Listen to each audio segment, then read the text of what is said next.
Muito bem, senhoras, muito bem, senhores, bom dia. Mais uma edição do nosso programa, o nosso Hora do Agro. Começa a partir de agora aqui direto dos estúdios da Rádio 105 FM, no oferecimento Nutripura, Céu Agro, Fertimig. Também mandar aqui um alô, Ato Sementes, Mega Gráfica, todos os nossos parceiros, nossos patrocinadores que nos apoiam, que estão com a gente nesse projeto, que acreditam nesse projeto. Muito, muito obrigado de coração a todos vocês e obrigado a você que está com a gente aí na audiência, está do outro lado do rádio, está nos assistindo nesse momento pela live aqui no Instagram. Estamos ao vivo, nos siga aí, @programa Hora do Agro, tá certo? Até às 7 horas da manhã, nesta bancada, conduzindo mais um bate-papo. Hoje Newton Mendonça está com a gente na técnica, o companheiro Gino Rondon está repousando, se recuperando. Quem volta hoje, doutor Leonardo Rezende. Bom dia, doutor, como vai? Bom dia, Robson, bom dia pra nossa audiência. 3 semanas, né? Parece que faz muito mais tempo, faz falta de voltar aqui, tem 3 semanas. Viajando muito. Tirei uns dias, eu tô seguindo um conselho do nosso convidado de hoje. Outro dia eu tô conversando com ele falou, a gente precisa descansar. Porque se a gente não descansa, o corpo reclama, isso reflete a nossa saúde. E eu decidi seguir um conselho dele. E tirei uns dias para dar uma descansada, dar uma viajada. Mas estou de volta, senti falta do nosso programa. É isso. Gente querida, vamos para mais um bate-papo. Vocês sabem como é que funciona o nosso programa, o nosso Hora do Agro, ao vivo aqui no rádio, ao vivo no Instagram. Este bate-papo, quarta-feira, lá no nosso canal oficial no YouTube, tá? Muita gente que não consegue acompanhar ao vivo aqui, depois corre lá no YouTube, sempre às quartas-feiras, às 19 horas. É só colocar lá, programa Hora do Agro. Você vai encontrar todos os episódios, todos os programas. O programa da semana passada já foi postado, já tá lá também na íntegra para você ficar por dentro de cada edição aqui do nosso programa. E seja parceiro Hora do Agro, viu? Tanto aqui no rádio, quanto no Instagram, quanto no YouTube. Você pode ser parceiro, assim como nós anunciamos aqui o seleto time que faz e ajuda a fazer esse programa acontecer. Você pode também chegar para somar junto com a gente, tá certo? Vamos lá, vamos para mais um bate-papo, vamos para mais uma entrevista bacana. Essa é uma... Eu não vou deixar o doutor Leonardo fazer as honras aqui, mas essa era uma entrevista, era um bate-papo que nós, nas reuniões, nas pautas, nas conversas, a gente falava, nós temos que tentar trazer, nós temos que conduzir esse papo, temos que trazer o entrevistado para cá. Faça as honras, doutor, vamos lá. Vamos lá. Hoje nós temos a grata presença aqui do seu Shiro Nishimura. Seu Shiro Nishimura, mesmo para quem não tá ligando, mesmo da Jacto, né, seu Shiro? Mas vamos falar com o seu Shiro Nishimura hoje, produtor rural, o homem do Nelore e do Marmoreio. Seu Shiro Nishimura, seja muito bem-vindo. E vamos lá para um bate-papo. Bom dia, pessoal. Pensar em como é que era a minha vinda aqui para Rondonópolis, acho que a coisa mais antiga que eu lembro, eu vim de caminhão. Veio um caminhão de máquina da Jato para ser entregue aqui na caixa d'água do Mederão. Eu não sei se lembra, mas a caixa d'água ainda existe. Isso em que ano, seu Chico? 63. Nossa. Nós saímos de casa. Eu gostava de viajar, eu viajava de caminhão. Os motoristas gostavam de me carregar porque eu ajudava e tal. E acho que era divertido. Então, nós saímos de casa na segunda-feira e chegamos aqui no Mederão sábado de tarde. São 1.200 quilômetros de casa até aqui. Nós gastamos uma semana. Então, essa é a minha lembrança mais antiga que eu lembro aqui de Rondonópolis. Rondonópolis é uma cidade pequena na época. O Mederão era no meio do cerrado ali, um barracão que tinha e uma caixa d'água. Esse é o tempo que eu vim, que eu lembro de Rondonópolis. Para atravessar o rio era na balsa. E a caixa d'água que estamos falando, para quem não conhece dessa época, é onde é a sede do Sanear hoje. Lá no centro. Sim, senhor. Mas lá era um cerradão. Não tinha construção perto, tinha um barracão do Mederão ali. Então, lembrando de Rondonópolis assim, antigo, é isso. Mas Na verdade, por que eu vim aqui para Rondonópolis? Eu comecei minha vida não na Jato, eu não queria ficar na Jato. A minha ideia era ser fazendeiro. Então, apareceu um projeto lá no sul do Pará e era assim, não sei se vocês lembram o que é Sudã, mas chama Superintendência do Desenvolvimento da Amazônia. E aí quem tivesse projeto pecuário aqui pro Centro-Oeste, Amazônia, tinha uma chance de você pegar 25% do imposto de renda da Jato podia ser aplicado nesse projeto. Aí apareceu um amigo do meu irmão e falou: olha, você não quer aplicar comigo? Já que é para descontar do imposto de renda, ninguém tava chorando, né? Então vamos lá. Aí começou a aplicar e passa 1 ano, 2 anos, 3, daí a pouco o cara falou assim: você já é 51% do projeto, você não quer comprar o resto? Isso foi uma conversa do cara com o meu irmão. E meu irmão falou: uai, mas como é que é esse negócio? Não, vocês estão aplicando dinheiro, já são maioria aqui, o projeto é de vocês. Aí meu irmão negociou com ele, comprou e olhou para mim e falou assim: você toca? Falei: eu toco. E eu tinha acabado de sair da faculdade e aí eu falei: eu vou enfrentar. Cara, eu caí num lugar errado. Aquele tempo eu gastava 3 dias de Toyota Bandeirante da minha casa até na fazenda. E a fazenda era onde? Lá no sul do Pará, em Conceição do Araguaia. Nossa. A Belém Brasília estava em construção, então de Bandeirante. eu tinha que sair, tô falando Toyota Bandeirante, a turma não tá lembrado do que é Toyota Bandeirante. Toyota Bandeirante é aquela que o paralama batia assim quando ele tava de marcha lenta. Parece um jipinho, viu, gente? Vocês estão ouvindo aí, parece um jipinho, só que é duro, todo durinho. Então, esse era um carro que eu tinha. Não tinha telefone, não tinha celular, não tinha nada. Então eu saía pra fazenda, passava 3 semanas na fazenda e meu pai falava assim: será que o Chiro tá vivo? Porque não tinha notícia, né? Não tinha nem rádio. Nem rádio. Aí passou um tempo, apareceu um rádio bem porcaria lá, mas pelo menos eu falava com alguém lá na fábrica que eu tava vivo. Aí meu pai ficou mais satisfeito. Aí passaram um pouco tempo, aí eu acabei casando. E aí a mulher foi pra lá comigo. E aí tá tudo bem, né? Nós estamos viajando junto e tal, e na Toyota Bandeirante, né? E chegou uma época, ela engravidou. Aí, bom, engravidou. Eu falei: você não vai viajar de Toyota Bandeirante, você fica aqui em Pompeia e eu vou pra fazenda. Nesse meio tempo, nós acabamos comprando uma outra fazenda aqui no Paranatinga. Aí meu pai comprou um aviãozinho para mim. Então eu saía de casa, eu ia pro Gurupi, que eu tinha uma fazendinha do Gurupi, onde eu comprava vaca e para mandar pro Pará. E então eu ia Gurupi, Conceição do Araguaia, voltava aqui para fazenda Santiago. Hoje é Santiago do Norte. Aquela fazenda era minha. Onde é Santiago do Norte hoje, cidade de Santiago do Norte.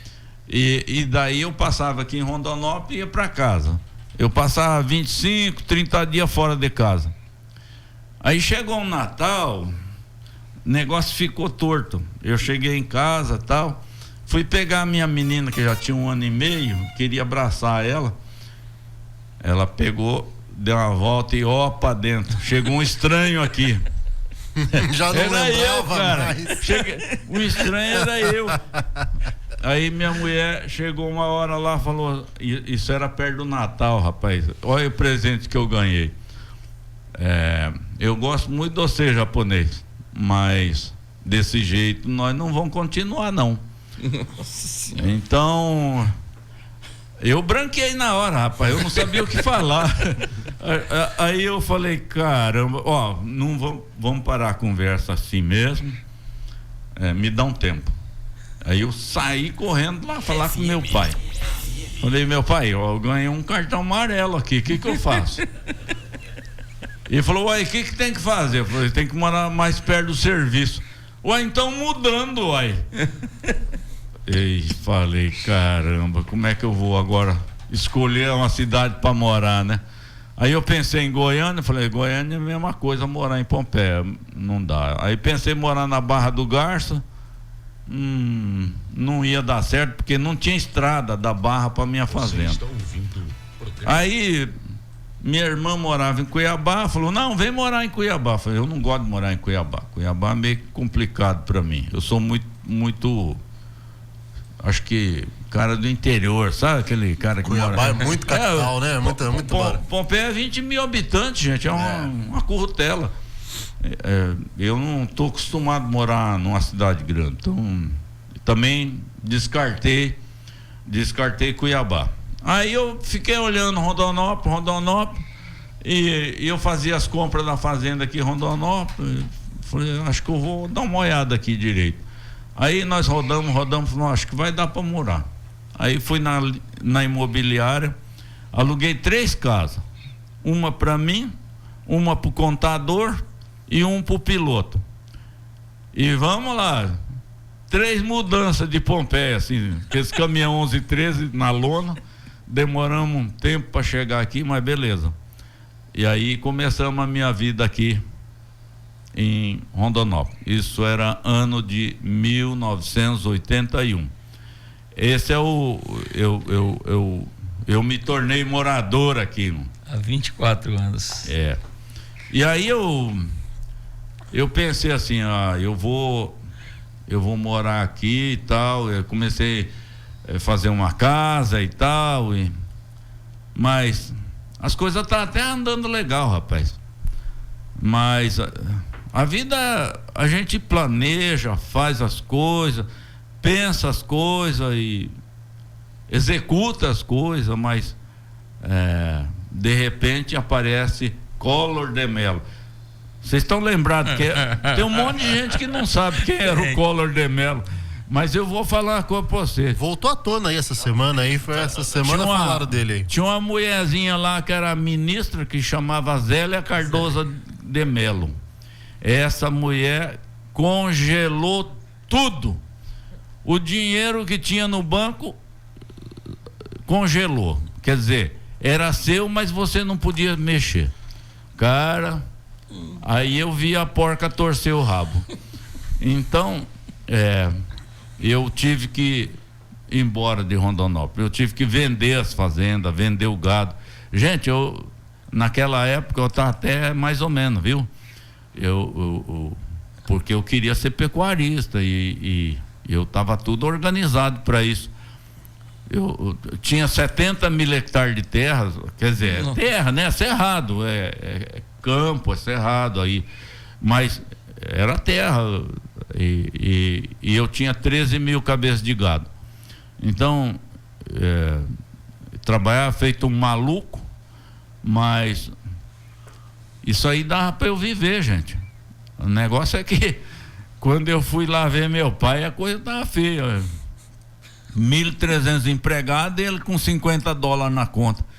Eu falei para ele, o senhor vai quebrar, ô seu Nishimura. Cuida da vida que o senhor vai quebrar. Falei, e como é fazendo? Eu falei, sei lá, nem eu não sei, nem o senhor não sabe, mas nós vamos ter que repensar a vida. A coisa tá ruim.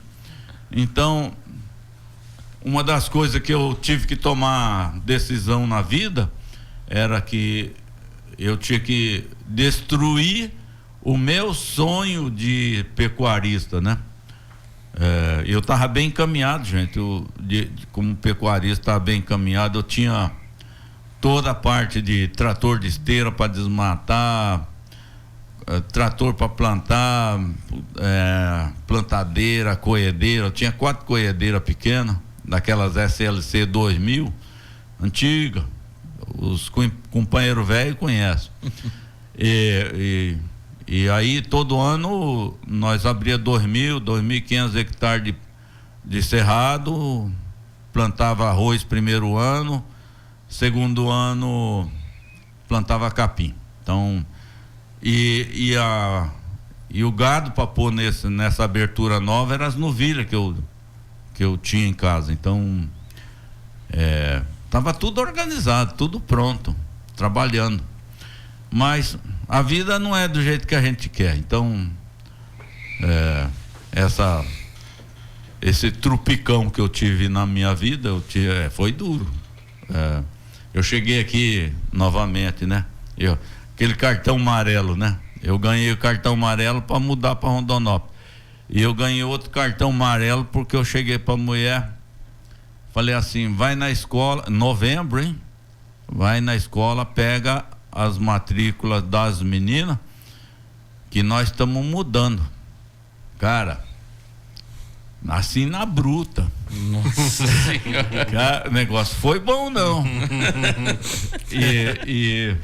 E aí nós fomos embora para lá. Então, foram momentos muito difíceis na minha vida, mas eu tinha que tomar decisão. Eu falei, é melhor eu quebrar e tentar ajudar meu pai do que eu ser egoísta, né? Eu podia ser egoísta, falar, vocês se viram aí que eu vou virar com a fazenda, mas não é assim que eu fui criado. Então eu voltei lá para casa e aí vendemos aqui.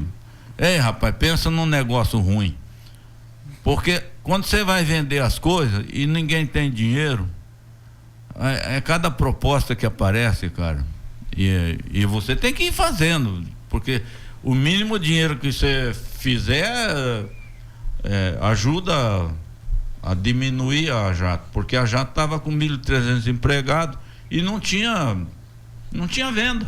Quem que ia comprar a máquina? Não tinha venda, não tinha dinheiro para pagar o povo, não tinha nada. Não, o negócio foi esquisito, um negócio muito chato. Meu Deus. Né? Então eu tive que entrar nesse turbilhão. Aí eu falo outra coisa, viu, gente?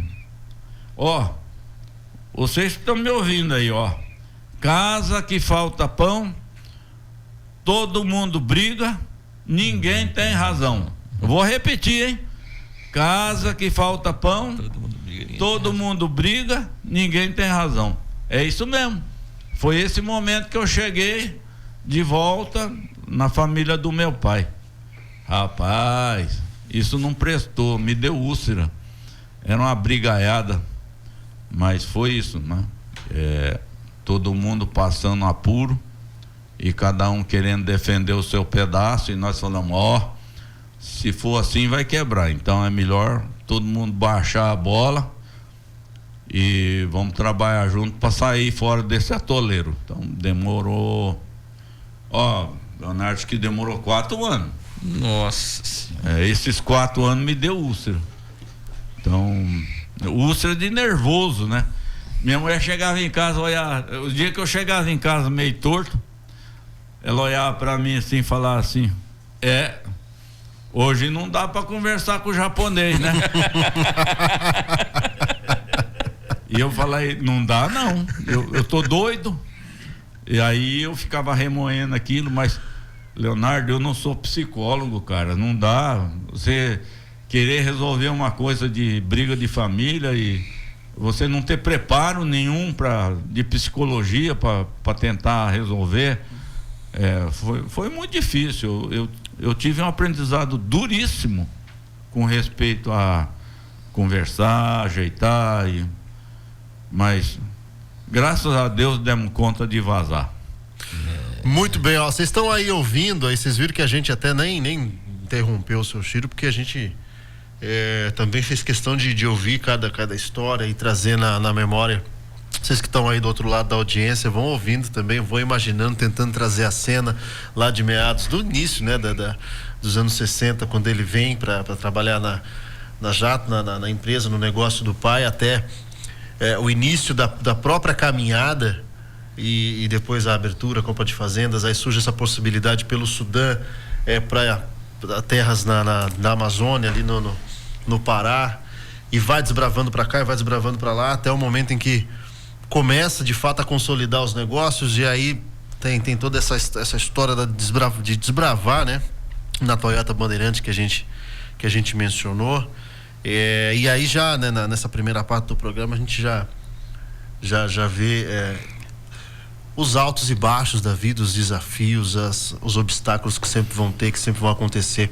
Uma coisa que a gente estava, seu Chiro, quando a gente estava pensando no roteiro para trazer aqui para conversar com o senhor, e um texto que o Leonardo compartilhou que eu achei muito bacana. O senhor até falou um pouquinho sobre isso, o sonho de ser pecuarista. Estava lendo um texto aqui, o senhor tinha ali por volta dos 14 anos, não tinha vaca, não tinha fazenda, não tinha terra, mas tinha um sonho de ser pecuarista. Fácil, né? Eu quero ser pecuarista, falta terra, falta vaca, mas o sonho o senhor tinha, né? Olha, o negócio foi esquisito. Meu pai chegou, eu devia ter 14 anos. Aí ele falou assim: nossa família precisava ter um médico. Eu falei, pô. Aí eu fui na Santa Casa de Pompeia. Aí tinha um cara lá que era amigo do meu irmão, que era dono do laboratório. E aí ele me levou lá e tal.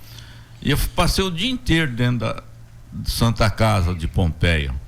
Pompeia em que estado, Sushi? São Paulo. São Paulo, Pompeia, interior de São Paulo, ali oeste do estado, perto de Marília.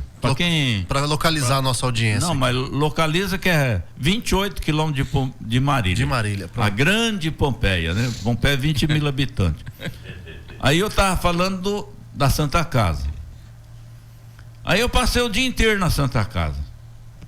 Aí quando voltei para casa, falei assim: aquilo não serve para mim não. O que é? Falei assim: entra lá e tal, sai rindo. Nasceu um menino, beleza.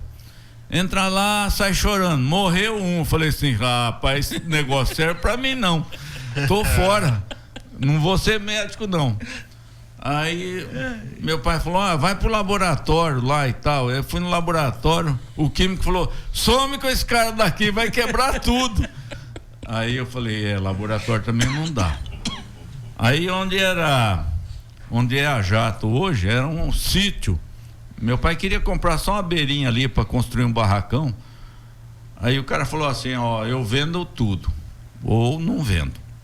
Aí o pai pensou, fez um negócio com ele, comprou tudo, mas é pirambeira, rapaz. Pompeia é cheio de barranco.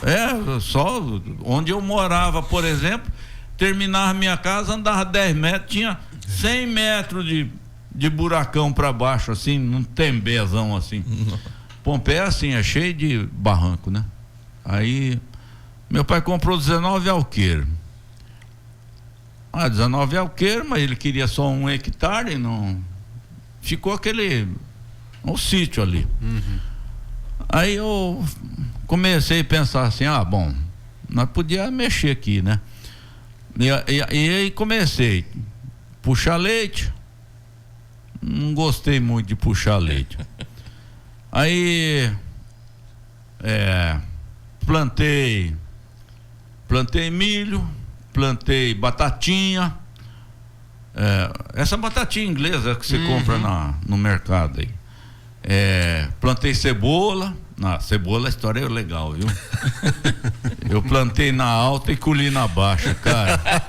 Pensa num negócio bom. Errou. Pensa num negócio bom. Plantei morango. Aí começou o negócio de criar os bezerros. Aí, rapaz, esse negócio aqui acho que vai dar certo, é criar bezerro. Criei porco também, tá? Nossa. Tinha meia dúzia de porca lá. E aí eu tava criando porco, beleza, uns porcos duroque, bonitão, rapaz. Aí chega um dia, meu irmão mandou um cara lá, pega 2 leitão do Chiro lá. Era dentro da fábrica, né? Aí, tá bom. A festa, levou 2 leitão meu, não perguntou se quanto custava, nem nada. Aí na outra festa só levou embora. Na outra festa ele foi lá e pegou mais 2. Ui. Aí eu falei, pô, parar. Vendi as porcas tudo. Aí não. Eu trabalhando, os outros fazendo festa, rapaz. Eu falei, não, isso aí não serve pra mim, não. E assim foi. Então, porco não deu certo pra mim também. Foi um bezerro. Mas os bezerros deu certo. Então, eu gostei dessa história de bezerro. Aí meu irmão comprou um sitinho lá. Aí ele falou assim, você cuida do sitinho pra mim? Eu falei, cuidar, vacinar e dar sal mineral e alguma coisa aí, cuidar dos peão. Rapaz, eu guiava a caminhonete, passava na frente da delegacia.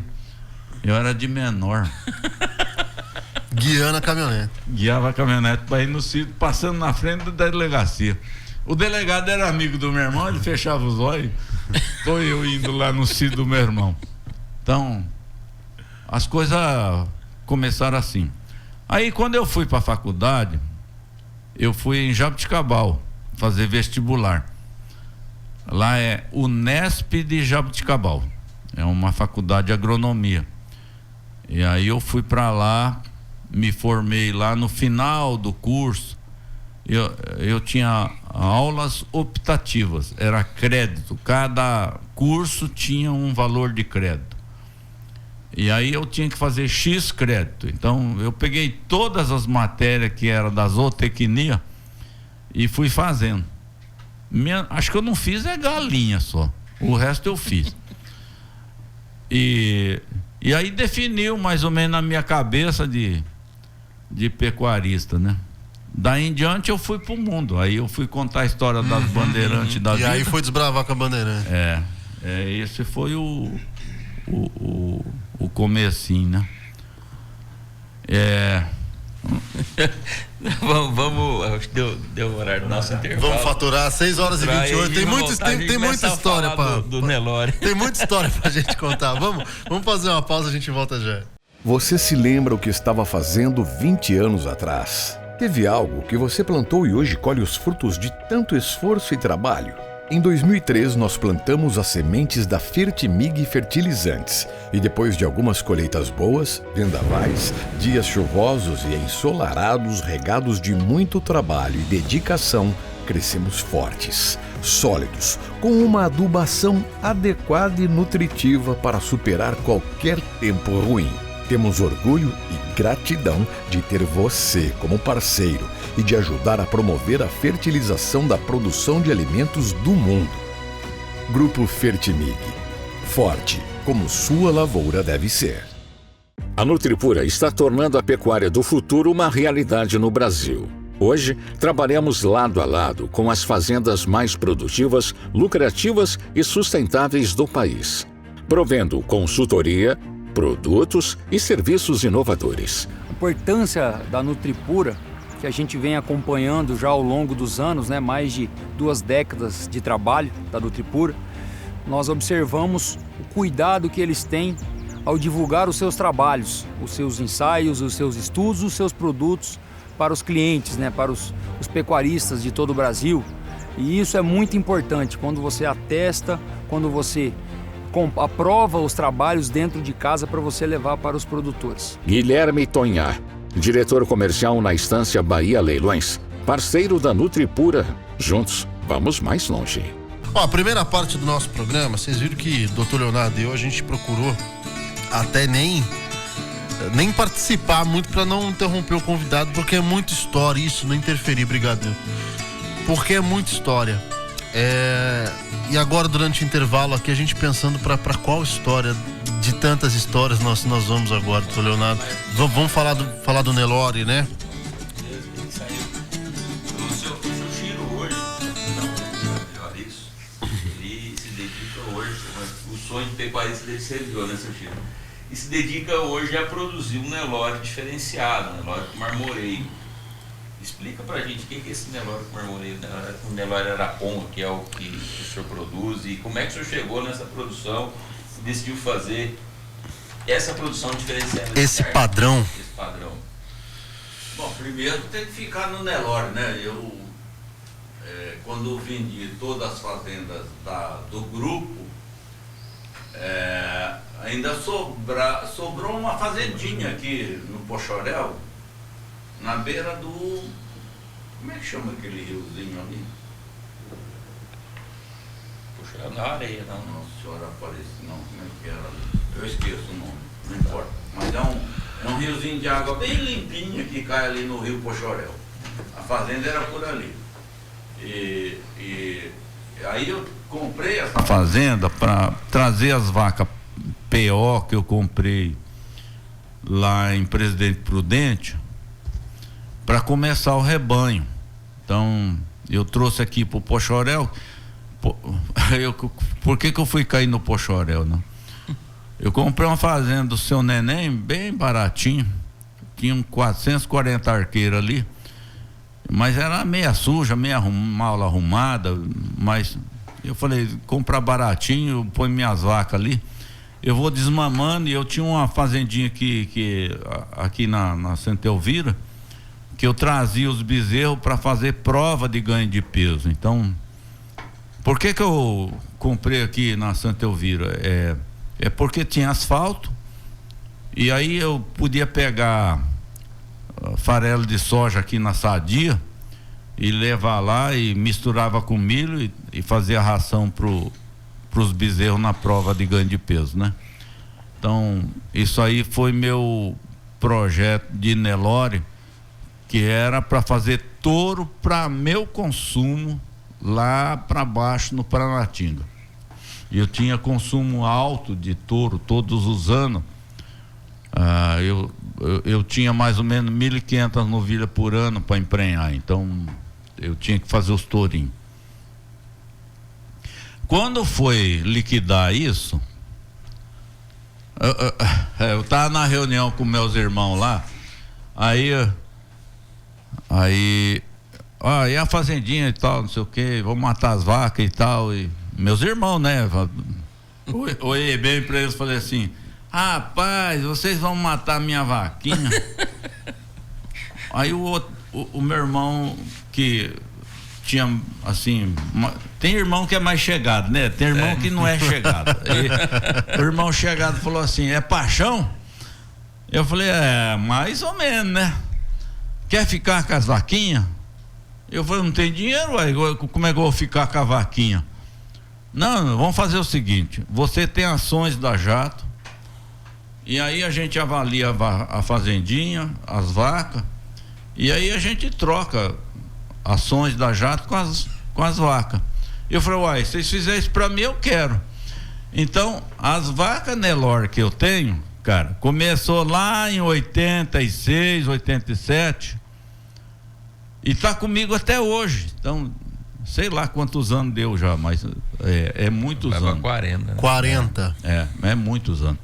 Então, a vaca Nelore que eu tenho, que hoje é do Shiro Nishimura, que não é mais Shiro Nishimura, porque eu já doei minha fazenda para Elisa.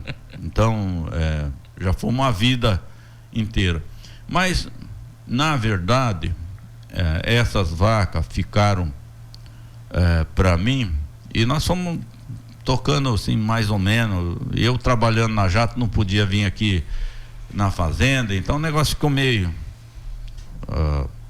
não pode falar que está abandonado, mas não tinha direção correta. Então, mas assim mesmo era minha, né? E aí eu trouxe minha filha ela formou na faculdade, trouxe ela para cá, para Rondonópolis, e falei: ó, você aprendeu um negócio, você vai para fazenda, fica 5 anos. Se você depois de 5 anos não gostar da fazenda, você pode abandonar, não tem problema não. Mas pelo menos você aprendeu a contratar gente, demitir gente, comprar mercadoria, vender boi, comprar boi. Pelo menos você aprende o que é negócio. E você é criado em casa com muito mimo, né? Cai na vida. Eu falei: vai 5 anos. Falei pra ela: você errar, aqui fazenda é pequenininho, o pai aguenta, pode errar, não tem problema. Então assim foi feito. Então, o gado Nelore vem, e eu tô contando essa história porque hoje quem é dono da fazenda é a minha filha Elisa. Então, eu passei tudo, esse final de ano, passei tudo, trator, velho, caminhonete velho, vaca, bezerro, galinha, foi tudo. Então, esse é o pedaço. Agora, o sonho de fazer um gado diferente, quando eu fiz 65 anos, eu aposentei. Então, aposentei da gestão, eu não era mais diretor da empresa. Então, eu passei a ser conselheiro da empresa. Conselheiro da empresa tem uma reunião uma semana do mês e depois o resto você pode fazer qualquer coisa. Então, eu comecei a história do Nelore com marmoreio. Quer dizer, fazendo conta aí, ó, eu tô com 77, tá? 77 anos, então faz 12 anos que eu tô focado, mas essa história ela começou com um amigo meu que chama Irineu Gonçalves Filho. Ele falou: ó, você tem que conhecer a doutora Liliane.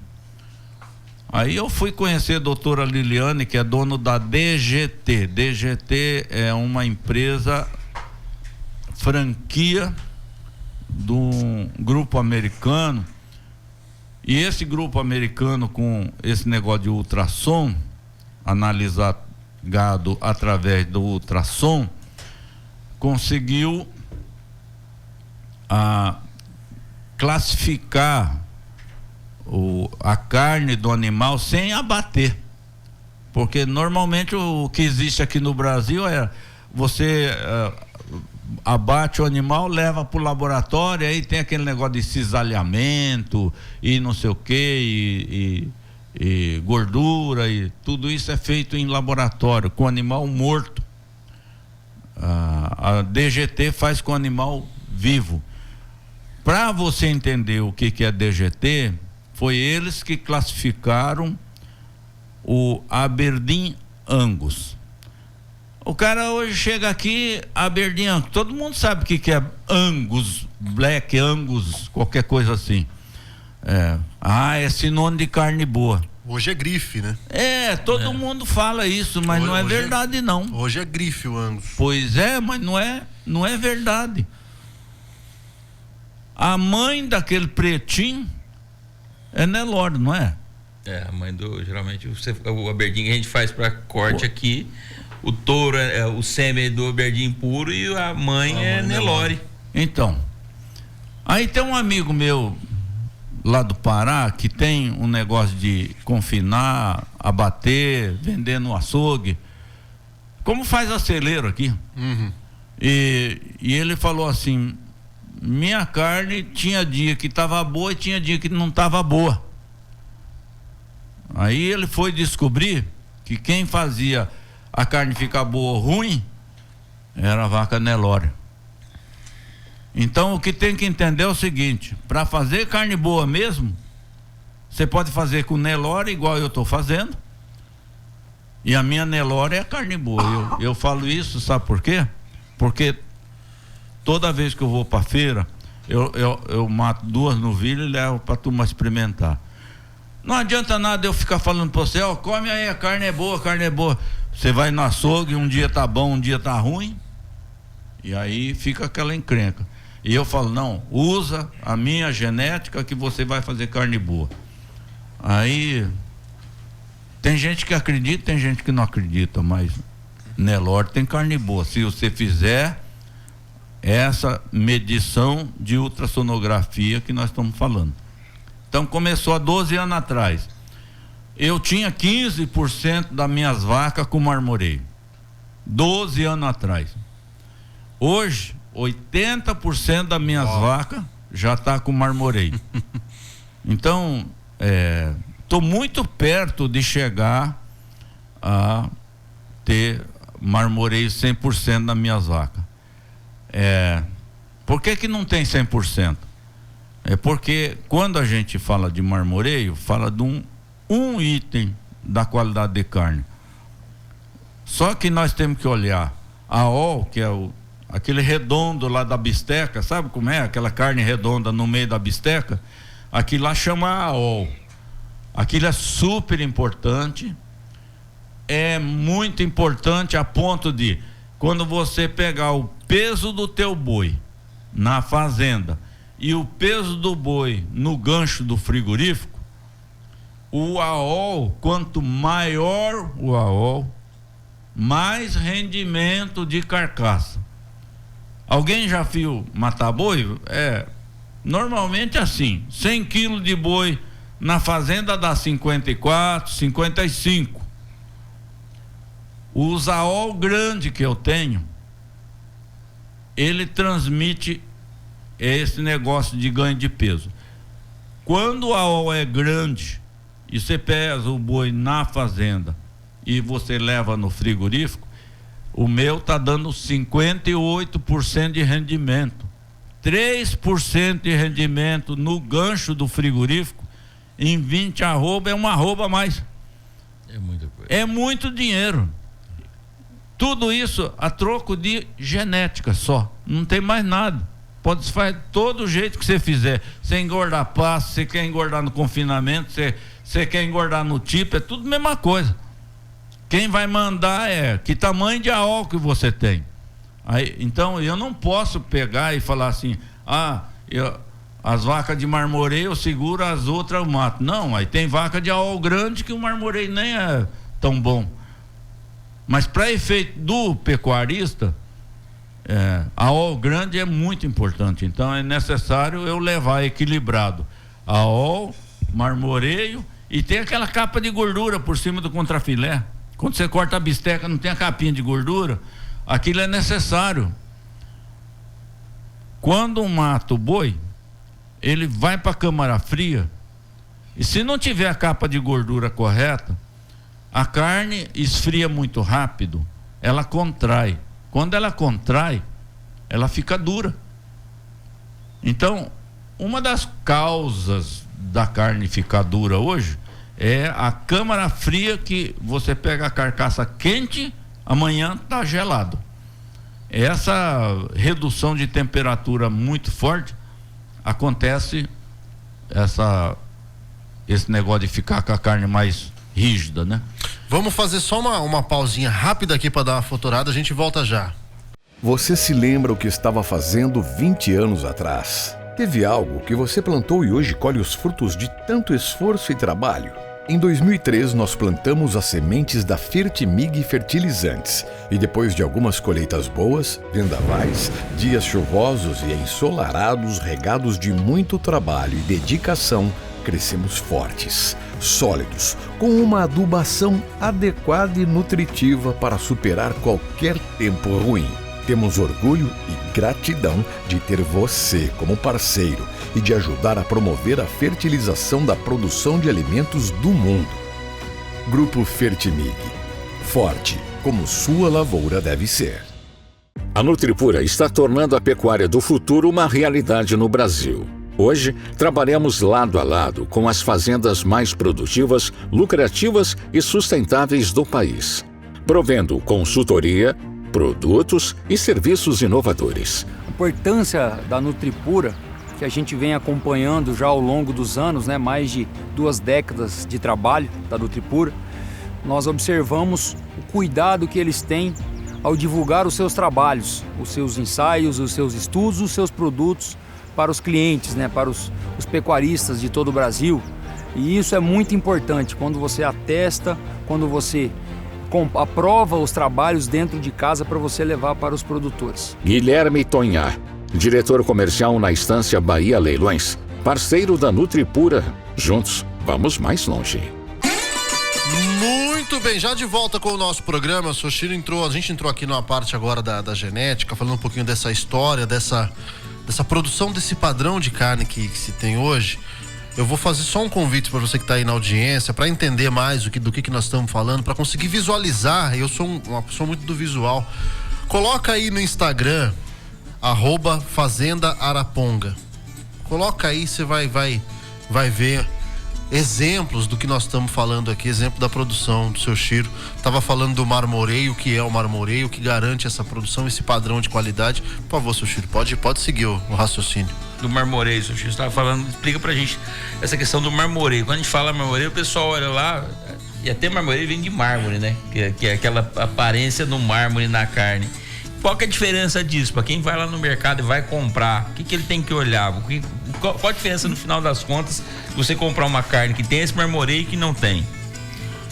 Olha, para uma pessoa leiga ir no açougue, vai no açougue e olha a carne. Se ela tiver estrias brancas, a carne tiver estrias brancas, são é como se fosse umas linhas brancas. As ranhuras nelas.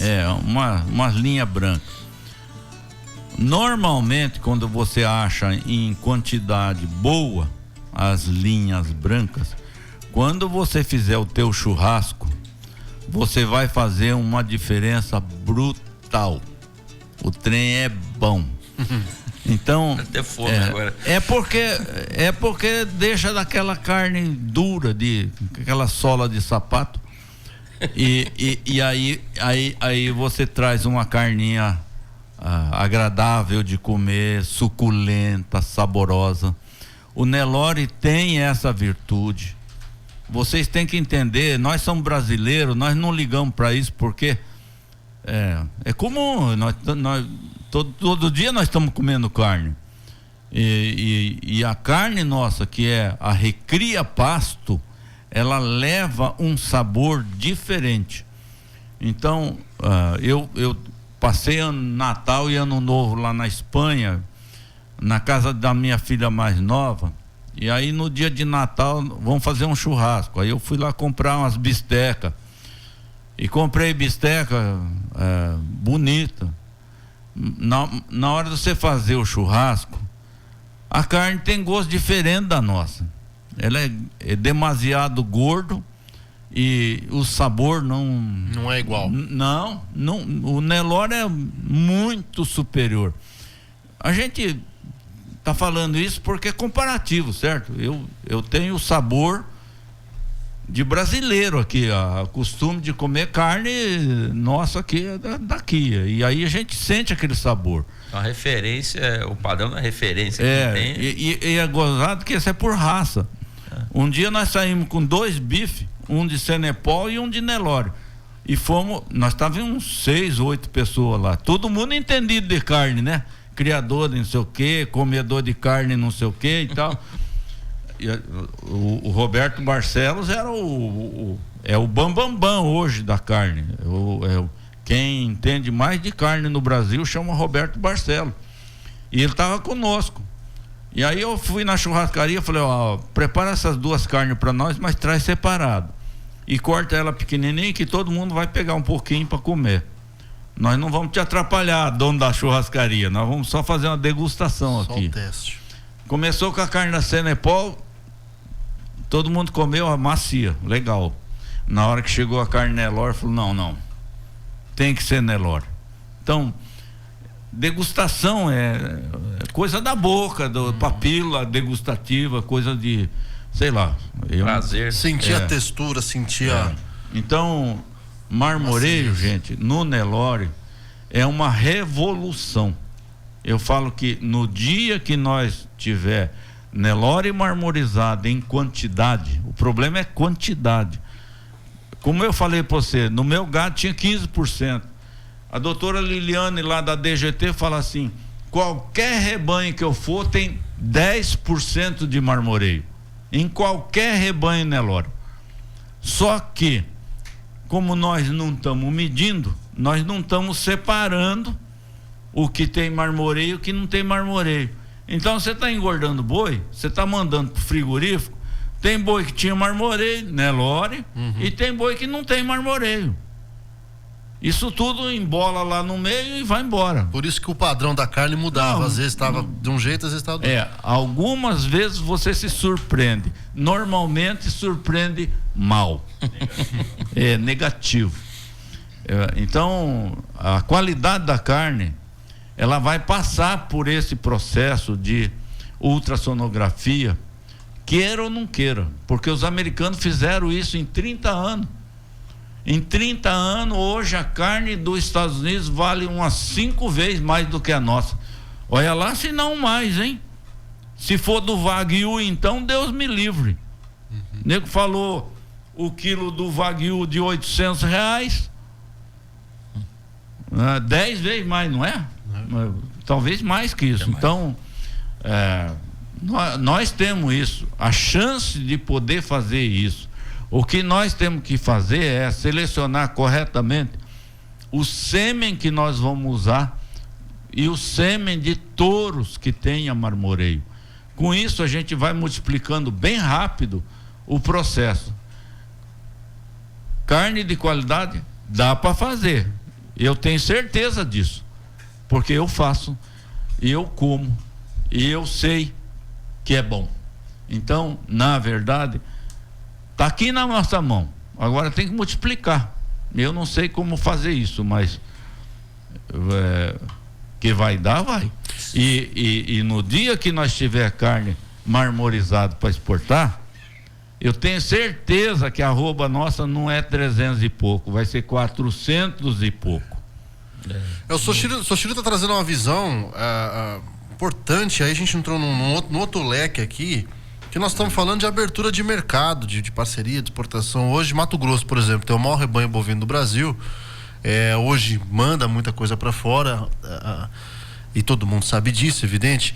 Mas vamos imaginar nesse novo patamar que o Soshiro está apresentando, com este investimento tecnológico, com essa revolução tecnológica, essas técnicas que são feitas lá fora. Por que lá fora se faz? Por que os Estados Unidos faz? Porque isso agrega valor ao produto que eles vendem. É evidente que se o Brasil fizer com a capacidade produtiva que o Brasil tem,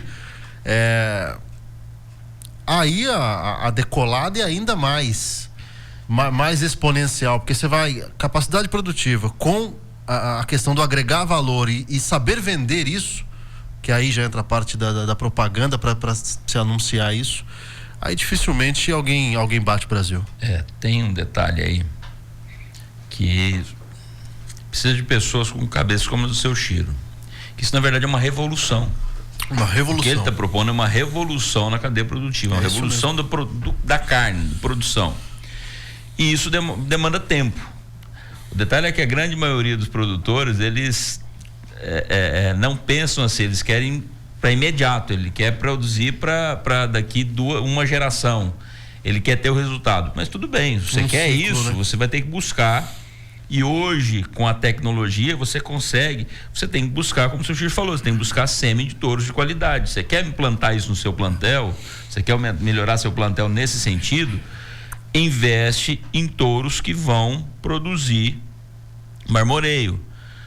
Mas o frigorífico não me paga nada diferente hoje. Por que não paga diferente? Porque você não tem quantidade suficiente para estar fornecendo para ele. Mas se começar a ter quantidade suficiente, pode ter certeza que isso muda. Você estabelecer um padrão. Você começa a separar uma quantidade de carne valorizada diferente. Negócio de açougue é um negócio engraçado, porque o Roberto Barcelo falava o seguinte: a carne do Aberdeen Angus lá em São Paulo sempre tem fartura no segundo semestre.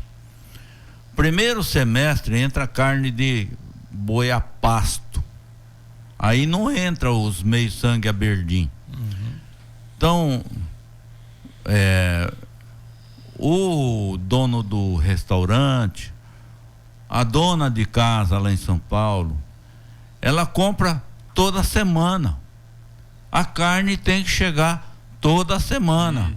Aí, quando nós estamos falando carne de qualidade, aí que é mais complicado ainda, que ela tem que ter aquele padrão toda semana.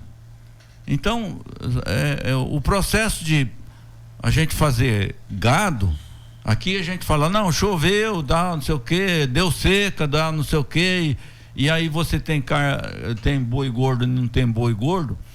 Antigamente era assim, né? Nas águas você tinha boi gordo, na seca não tinha boi gordo, então o boi subia de preço. Agora com o confinamento já conserta muita coisa. Então o que nós temos que fazer era criar uma cadeia produtora de carne, mas ela começa lá no emprenhar a vaca, gente. Se você não emprenhar a vaca com sêmen correto, o que você vai produzir para frente pode ser commodity, aí é o preço que é o preço do dia a dia. Mas se a gente quer fazer carne de qualidade e querer ganhar com isso, você tem que fazer isso usando tecnologia. Primeiro, sêmen, procurar sêmen, ou então touro com marmoreio. Depois, na sequência, todo o processo de produzir um animal com menos de 2 anos, porque animal jovem também traz maciez na carne. Então é necessário que seja assim. Então tem um processo todo que vai passar via frigorífico, via açougue, via supermercado, via exportador, sei lá, vai ser uma cadeia grande. Mas, cara, se esse sonho meu chegar lá na frente, eu não vou estar vivo não, mas chegar lá na frente, rapaz, não tem ninguém no mundo que vai produzir uma carne igual a nossa. Nós somos um país enorme, nós temos muita gente produzindo e nós temos capacidade de exportação muito, muito grande, imbatível. Então, para você tirar a base, sabe quanto custou a minha bisteca lá no Natal, lá na Espanha? Vocês têm ideia?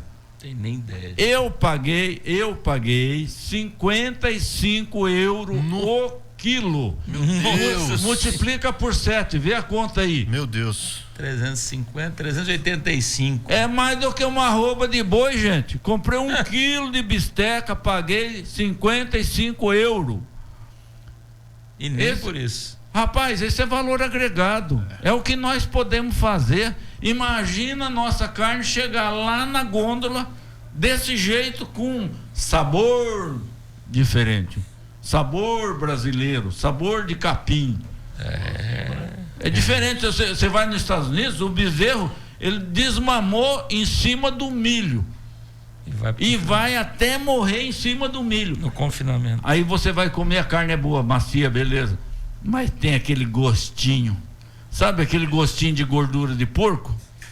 Aquilo é enjoativo, aquilo não, você não come, eu como um pedaço e já para. E são mercados aí são mercados que se vendem muitas vezes melhor do que o nosso, muito, né? Melhor que a gente. Em termos de propaganda se vendem melhor do que o nosso, mas em termos de capacidade produtiva e de qualidade, Seu Chico, eu pedi desculpa. Ninguém segura o Brasilzão, não. O Edu já tá ali. Estamos 20 segundos para encerrar. Olha, muita história. Você que tá aí do outro lado, ouviu, acompanhou, acho que deu para sentir um pouco do que é essa cabeça, do que é essa bagagem do seu Chico, que é muita coisa, realmente.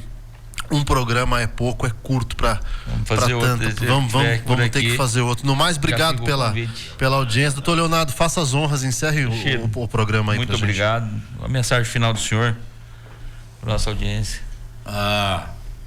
O que eu vou falar de Foi bom, não foi? Não. Acredite no Brasil, gente. Isso aqui é bom. Vamos botar a casa em ordem só. Eu acho que o produtor, o agricultor, o empresário brasileiro, ele é um cara bom, ele é bem intencionado, gosta de trabalhar, acredita nesse país. E vamos tentar mudar o que está torto, né? O que está torto é que tem que consertar. Esse Brasil é muito bom. Eu tenho essa esperança um dia de a gente poder entender e ouvir isso corretamente. Amém. Gente, semana que vem nós estamos de volta. Valeu.